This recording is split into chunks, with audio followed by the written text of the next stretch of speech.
আসসালামু আলাইকুম। আপনারা জানেন যে কিছুদিন যাবৎ শাপলা প্রতীক নিয়ে এক রাজনীতিতে তোলপাড় চলছে।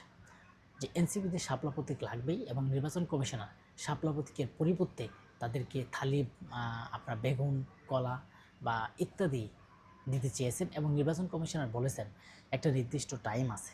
সেই টাইমের মধ্যে তারা যদি বিকল্প কোনো প্রতীক বেছে না নেয় তাহলে ইসির পক্ষ থেকে তাদেরকে একটা প্রতীক দেওয়া হবে।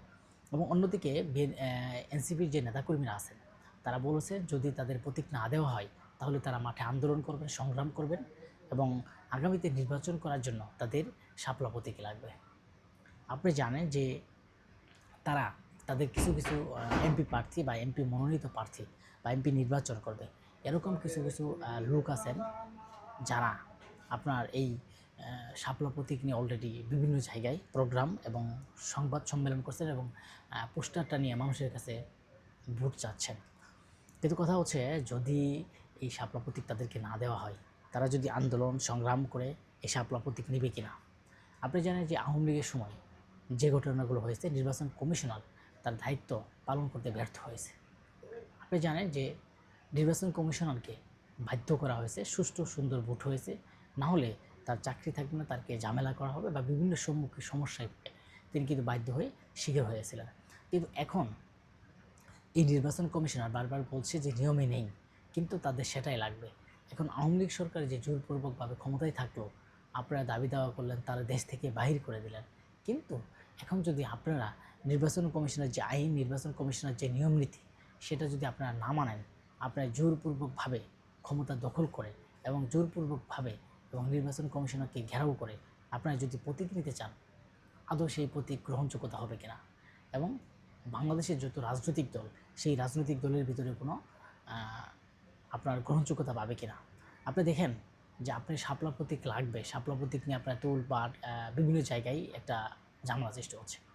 আপনি দেখেন এই শাপলা প্রতীক যদি না থাকে, শাপলা প্রতীকের চেয়েও আপনার মূল কাহিনী হচ্ছে যে শাপলা প্রতীকের চেয়ে বড় প্রতীক হচ্ছে আপনার জনগণ আপনাকে ভোট দেবে কিনা, জনগণ আপনার মূল্যায়ন করবে কিনা। ইতিহাসে আমরা দেখেছি প্রতীক কোনো কাজের না। যে কোনো প্রতীকই হোক, যে কোনো প্রতীকই হোক না কেন, জনগণ যদি আপনাকে ভালোবাসে এবং জনগণ যদি আপনাকে ভোট দেয়, সেটা আপনি বেগুন নেন, কলা নেন, যে কোনো আপনার আপনার প্রতীক নিতে পারেন, তাহলেই কিন্তু আপনি সেখান থেকে বিজয় লাভ করে আসবেন, যদি জনগণের মেন্টালি এবং জনগণের ভালোবাসা থাকে।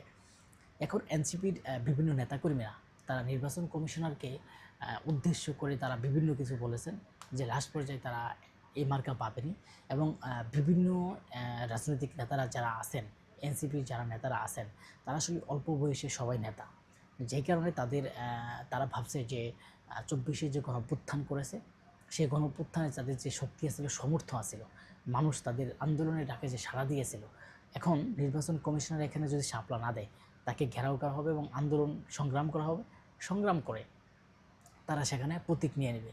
এখন দেখেন নির্বাচন কমিশনার স্পষ্টভাবে তিনি বারবার একটাই কথা বলে দিয়েছেন যে তাদেরকে শাপলা দেওয়ার কোনো ক্ষমতা নেই এবং শাপলা প্রতীক যে নির্বাচনের কমিশনের যে আইন, সেই আইনে শাপলা প্রতীক দেওয়া যাবে না। এবং এর আগেও তিনি আরেকটা কথাই বলেছিলেন যে শাপলা প্রতীক কেন দেওয়া হবে না তো ব্যাখ্যা দিতে পারবো না, কারণ একটা কথাই শাপলা প্রতীক দেওয়া হবে না। এখন এর মধ্যে এনসিপির যারা নেতাকর্মী আছেন, বিশেষ করে তিনি একজন সমালোচিত এনসিপির নেতা শামীম আপনার নাসিরুদ্দিন পাটোয়ারি সাহেব, তিনি কিন্তু এই এনসিপির মার্কার জন্য, তিনি এনসিপির মার্কা না পেলে বিএনপির ধানের শীষ থাকবে না, তিনি কিন্তু অনেক দিন আগে এই কথাটা বলেছিলেন। তো আমরা বলতে চাই যে এনসিপির যে শাপলা প্রতীক, সেই প্রতীকের সাথে কি ধানের শীষের প্রতীকের মিল আছে? যেখানে 300 আসনে প্রার্থী দিলে যেই ধানের শীষ, যে জিয়াউর রহমানের ধানের শীষ, যেই প্রার্থী, যেই বড় রাজনৈতিক দল 300 আসনে প্রার্থী দিলে তাদের 250 থেকে 70টা আসনে জিতে আসার সম্ভাবনা আছে। আর আপনারা যদি 300 আসনে প্রার্থী দেন, একটা আসনে কি আপনারা জিততে পারবেন কিনা আমার মনে হয় না। কারণ আমার ব্যক্তিগত পক্ষ থেকে আমি কোনো রাজনীতিককে এই প্রতিপূর্ণভাবে দেখি না। কারণ আমরা যে মাঠে ঘাটে দেখেছি এনসিপির যে জনপ্রিয়তা, সেই জনপ্রিয়তা কিন্তু হারিয়ে গেছে, সেই জনপ্রিয়তা এখন মানুষের মাঝে নেই। তারা, আমরা মনে করি যে বাংলাদেশে তারা যদি এককভাবে নির্বাচন করে, বাংলাদেশে একটি আসনও পাবে না, হয়তো দু একটি আসন যদিও কোনো কারণে পেয়ে থাকে, আমরা মনে করি তারা একটি আসনও মনে হয় পাবে না। আমি যেখানে, আমার দেশের বাড়ি যেখানে, আমি সেখানে দেখি যে সেখানে এনসিপির তো কোনো 2-4টা প্লাফান আছে যাদের কোনো গ্রহণযোগ্যতা এবং মাঠ পর্যায়ে একটা লোক হয়েছে না, তাদেরকে ভোট তো দূরের কথা, তারা মানে প্রচারণাই তো করতে পারবে না, এই শক্তি সামর্থ্য তো তাদের নাই। কারণ প্রচারণা করতে গেলে একটা জনশক্তি এবং শক্তির যে প্রয়োজন আছে সেটাই তো তাদের নাই, সাংগঠনিক শক্তি তাদের নাই। আমরা মনে করি যে এনসিপির যে সিদ্ধান্ত, এটা যদি না হয়, এই আপনার শাপলা প্রতীক যদি না পায় তাহলে নির্বাচন করবে না। এটা আসলেই বাংলাদেশে একটা নির্বাচনের ষড়যন্ত্র ঠিক বলে আমরা মনে করে বসে। সবাই ভালো থাকবেন।